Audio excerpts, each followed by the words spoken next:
नमस्कार, स्वागत आहे तुमचं सुषमास किचन मध्ये। आज आपण 1 किलो कैरीचा तक्कू तयार करणार आहोत वर्षभर टिकण्यासाठी। यामध्ये मी रेडीमेड रामबंधूचा मसाला वापरून हा तक्कू तयार करणार आहे। अगदी साधी सोपी आणि झटपट तयार होणारी तक्कू आहे हा, आणि वर्षभरासाठी पण अगदी छान तुम्ही स्टोअर करू शकता।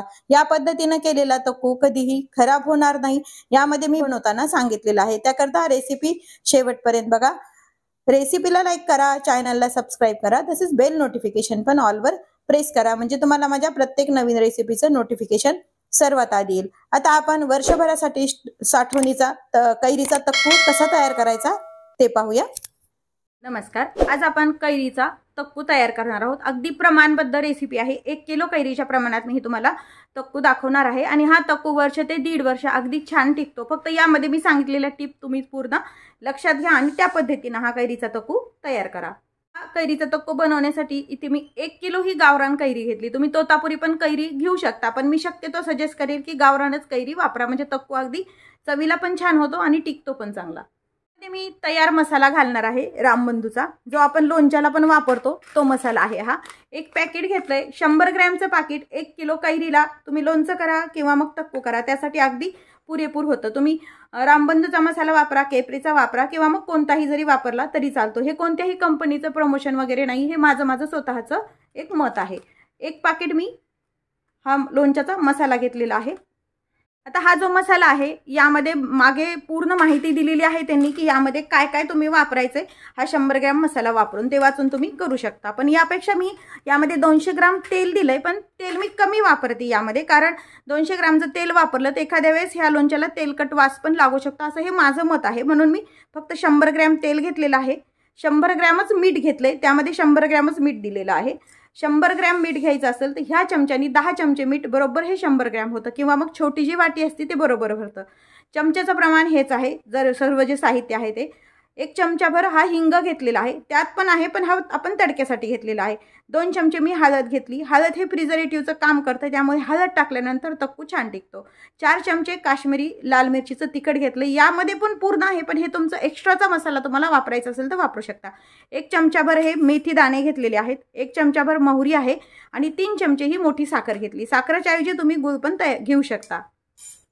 किलो कैरी आहे, मी मार्केटमधून आणल्यानंतर पाण्यामध्ये रात्रभर टाकून व्यवस्थित कोरडी करून घेतली। लोणचं कोणतंही बनवा किंवा तक्कू बनवताना पूर्ण यामध्ये जे तुम्ही भांडे किंवा जिन्नस वापरताल ते अगदी कोरडे झालेले पाहिजेत। कधीही याला ओलसरपणा नसला पाहिजे। जर ओलसर पाण्याचा अंश असेल तर कधीही लोणचं किंवा तक्कू हा टिकत नाही। आता आपण कैरी खिसून घ्यायच्या आधी यासाठी लागणारा तडका तयार करून घेऊया। म्हणजे काय होईल, हा तेल जे आहे ते पूर्ण थंड झालं पाहिजे। आपण कैरी खिसेपर्यंत हे तेल व्यवस्थित थंड होतं। तर तडका बनवतोय आपण, यासाठी जे तेल बनवतोय ते आपण कढई गरम करायला ठेवलेली आहे। यामध्ये हे जे तेल घेतलंय 1 वाटीभर बरोबर 100 ग्रॅम तेल हे भरतं। 2 वाट्याचं घेतल्या, जे आपलं आमटीची वाटी असते ना ती वापरायची। तेल थोडंसं आपल्याला छान गरम होऊ द्यायचंय। तेल आपलं गरम झाले, जी घेतलेली मोहरी आहे यामध्ये टाकून घ्यायची। मोहरी छान तडतडून घ्यायची। मोहरी तडतडल्यानंतर हे जे मेथीचे दाणे घेतलेले आहेत अख्ख्या 1 चमचाभर ते टाकून घ्यायचे। छान कडकडीतच गरम करून घ्यायचं, आणि नंतर गॅस कमी करायचा, म्हणजे मोहरी पण करपल्या जात नाही आपली। आता ही मोहरी एखाद दुसरी तडतडली, 1 चमचा मेथी दाणे यामध्ये टाकून घ्यायचे। आता हे आपले मेथी दाणे आणि हे मोहरी छान कडकडीत तेलामध्ये आपण छान फ्राय करून घेतली, म्हणजे तडका तयार झालेला आहे। गॅस बंद करून घ्यायचा, आणि नंतर हा 1 चमचाभर हिंग यामध्ये टाकून घ्यायचा, आणि हे जे तेल आहे ते असंच पूर्णपणे थंड करून घ्यायचं। आता हे तेल थंड होतंय तोपर्यंत आपण जी कैरी घेतली ती खिसून घेऊया। कैरीची आपल्याला साल काढून घ्यायची। साली सहित केलं तरी काहीच हरकत नाही, पण मी साल काढून करते। मी दोन्ही पद्धतीने करते। हे डोळ काढून घ्यायचं, याची अशी पिलर ना आपल्याला पूर्ण साल काढून घ्यायची आहे। ह्या सर्व कैरीची आपण साल काढून घेऊया। फार खोलपर्यंत नाही जायचं, आधार जरी साल निघाली तरी काहीच हरकत नाही। माझी आई तर साली सहित तक्कू करायची, पण अगदी छान टेस्टी लागायचा तो। आता ह्या सर्व कैरीची आपण साल काढून घेऊया। करताना कधीही कडक कैरी घ्यायची, अगदी मऊ वगैरे झालेली कैरी घ्यायची नाही, तक्कू किंवा तुम्ही लोणचं जरी बनवत असलात तरीही। आणि शक्यतो आतमधून पांढरी असावी। शक्यतो अशी कडक आणि पांढरी शुभ्र कैरी जर घेतली तर मग तक्कू पण छान होतो आणि चवीला पण छान लागतो। कैरीची आपण पूर्ण साल काढून घेतली। मी दुसरं भांडं घेतलंय ते पण पूर्ण अगदी स्वच्छ धुवून घेतलेलं आहे। शक्यतो लोणचं किंवा मग तक्कू करताना एक तर स्टीलची भांडी वापरा किंवा मग काचेची भांडी वापरा, प्लॅस्टिक वगैरे न वापरता ज्यामध्ये मिक्स करणार आहे त्यासाठी। असं कैरी वगैरे ठेवली तर काही हरकत नाही। मी या पिलरला एका साईडने साल काढायचे आणि एका साईडने खिस करायचे, यानेच मी खिस करणार आहे, म्हणजे व्यवस्थित असा छान जाड जाड खिसेचा तयार होतो। तुमच्याकडे जर जाड खिस पडणारी खिसणी असेल तर त्यांनी पण तुम्ही करू शकता, पण शक्यतो जास्त पातळ आणि बारीक खिस होईल असा खिस करायचा नाही। तसा जर केला तर तक्कू अगदी लगदा होतो आणि मोकळा मोकळा असा राहत नाही, त्यामुळे मी शक्यतो यांनी पाडते असा खिस। पाहू शकता तुम्ही असा छान मोकळा मोकळा आणि जाडसर असा खिस हा करून घ्यायचा आहे। आपण सर्व कैरीचा याच पद्धतीने या पिलरने आपण खिस तयार करून घेऊया। ही कैरी पूर्ण आता खिसून झाली, पाहू शकता तुम्ही खिस किती छान तयार झाला याचा। ह्या कैऱ्या एवढ्या छान होत्या ना, याची कोय पण अगदी एकदम पतली निघाली, त्यामुळे खिस पण असा भरपूर पडलेला आहे। ह्या ज्या कोया आहेत तुम्ही जेव्हा आपण तुरीच्या डाळीचं वरण किंवा कोणत्याही आमटी करता त्यामध्ये जर टाकल्या तर त्याला छान आंबट अशी चव येते, त्यामुळे मी शक्यतो ह्या कोई फेकून न देता तुरीच्या डाळीच्या आमटीमध्ये वापरणार आहे, त्यामुळे मी अशाच बाजूला ठेवते। तर ह्या तयार खिसामध्ये बाकीचे जिन्नस घालूया।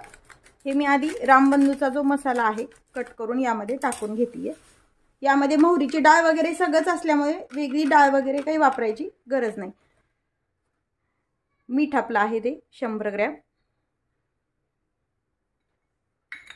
हळद 1-2 टेबलस्पून, लाल तिखट आहे, काश्मीरी मिरचीचं तिखट वापरा, तिखट एक्स्ट्रा वापरलं नाही तरी काहीच हरकत नाही। आणि ही जी साखर घेतलेली आहे ती, साखरेच्या ऐवजी तुम्ही गूळ पण वापरू शकता। आणि हे छान आपल्याला आता हातानेच आधी मिक्स करून घ्यायचे, नंतर आपलं जे थंड झालेलं तेल आहे ते यामध्ये टाकून घ्यायचे। मिक्स केले मग काय होतं, मसाला पण हा छान मिक्स होतो आणि सर्व हे जे खिस केला याला छान लागल्या जातो, म्हणून चमच्यापेक्षा हाताने मिक्स करून घ्यायचं। जाड खिस असल्यामुळे तक्कू हा छान मोकळा मोकळा राहतो। आता जरी हे कोरडं जर वाटत असेल तर याला थोड्या वेळाने कसं साखर आणि मिठामुळे छान पाणी सुटतं। चोळून चोळून हे छान मिक्स करून घेऊया। खूप जण यामध्ये लसण वगैरे पण वापरतात, पण शक्यतो असा प्लेन पण छान लागतो खायला। फक्त काळजी घ्यायची की आपलं जे भांडे आहेत ते कोरडे असावेत। कैरी ही छान पक्कीच वापरावी, कच्ची कैरी किंवा कच्च्या कोईची कैरी वापरायची नाही, जशी पक्की कैरी वापरतो ना तीच वापरायची, म्हणजे हे वर्षभरासाठी छान टिकल्या जातो। तुम्ही जर इन्स्टंट खायचं असेल तरी पण हे खाऊ शकता अगदीच। आता हे जे तेल आहे आपण पूर्णपणे थंड झाले यामध्ये टाकून घ्यायचे आणि पुन्हा एकदा छान आपण हाताने हे मिक्स करून घेऊया। हे व्यवस्थित सर्व जिन्नस छान मिक्स करून घेतलेत। आता हे एका काचेच्या बरणीमध्ये अगदी स्वच्छ धुवून घेतलेल्या काचेच्या बरणीमध्ये आपण स्टोअर करून घ्यायचा आहे, किंवा मग असा जो काचेचा बाउल असतो यामध्ये पण तुम्ही स्टोअर करू शकता। फक्त क्लीन केलेल्या गोष्टी पाहिजेत ह्या सर्व, किंवा मग चिनी मातीच्या बरणीमध्ये पण तुम्ही भरून घेऊ शकता। ह्या सुरुवातीला छोट्या बरणीतच भरून घेती, म्हणजे काय होतं वरच्यावरी तुम्हाला वापरायला एखाद्या छोट्या बरणीतच तुम्ही हे तक्कू भरून घ्यायचा, म्हणजे काय होतं पूर्ण तक्कूला आपले खरकटे वगैरे हात लागत नाही आणि वापरायला पण वरती छोट्या बरणीमधलं व्यवस्थित राहतं, सोपा जातो आणि पूर्ण तक्कूला ओलसर किंवा आपले जेवणाचे हात वगैरे लागत नाही। त्यामुळे एक छोटी बरणी तक्कू किंवा मग लोणचं भरलेली आवश्यकच आहे। तर यामध्ये आपण हे पूर्ण भरून घेऊया, जेवढा बसेल तेवढा मी यात टाकणार आहे आणि बाकी दुसऱ्या भरणीमध्ये मी हे स्टोअर करणार आहे। तयार आहे आपला वर्ष ते 1.5 वर्ष टिकणारा कैरीचा तक्कू। रेसिपी नक्की करून पहा, रेसिपीला लाईक करा, चॅनलला सबस्क्राइब करा, तसेच बेल नोटिफिकेशन पण ऑलवर प्रेस करा, म्हणजे तुम्हाला माझ्या प्रत्येक नवीन रेसिपीचं नोटिफिकेशन सर्वात आधी येईल। तुम्ही उन्हाळ्यामध्ये कैरीचे कोणते कोणते पदार्थ तयार करता हे कमेंट करून नक्की सांगा। अशाच नवीन रेसिपीसोबत पुन्हा भेटूया, तोपर्यंत बाय बाय। व्हिडिओ पाहिल्याबद्दल खूप धन्यवाद।